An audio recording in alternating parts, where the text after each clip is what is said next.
Ugandan President Yoweri Museveni has issued a stern warning against Ugandans using social media irresponsibly. In a 3-page letter, Museveni said social media was being used by irresponsible people who have apparently been using it to spread falsehoods.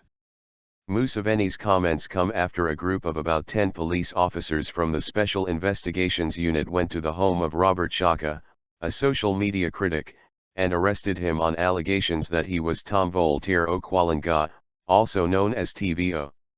Nicholas Opio, a human rights lawyer representing Shaka, told Anadolu Agency, the police stated that, using computers and electronic devices, he issued offensive communications against the sovereign state of Uganda, bringing it into hatred and contempt. Opio said that according to police, Shaka used offensive language against President Yoweri Museveni, First Lady Janet Museveni, the Inspector General of Police General Kale Kaihura and 2 others, thereby committing the offense of offensive communication contrary to Section 25 of the Computer Misuse Act. Shaka is a prisoner of conscience and I will prove his innocence in the courts of law, the human rights lawyer added.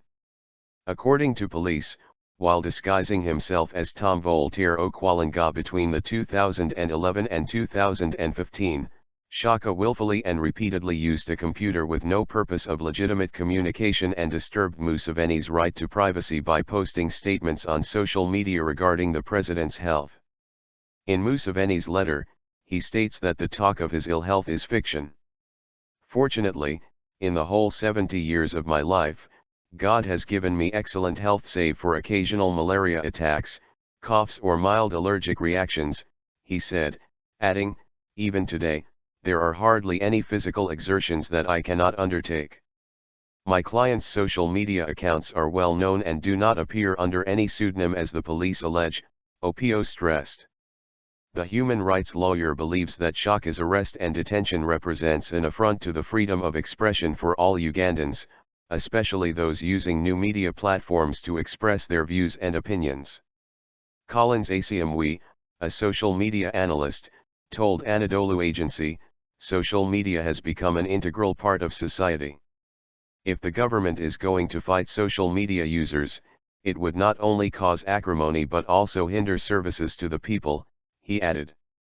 Asiamwe also believes that Ugandans are not using social media enough. Social media in Uganda should be used to open up government and create accountability.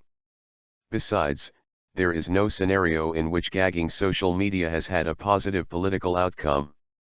Social media is inevitable, he said. The Ugandan president on the other hand sternly warned that although he will not have time to answer much of what is written on social media, when it comes to trying to divide Ugandans and Africans in general, I will confront those enemies both verbally and, if necessary, physically.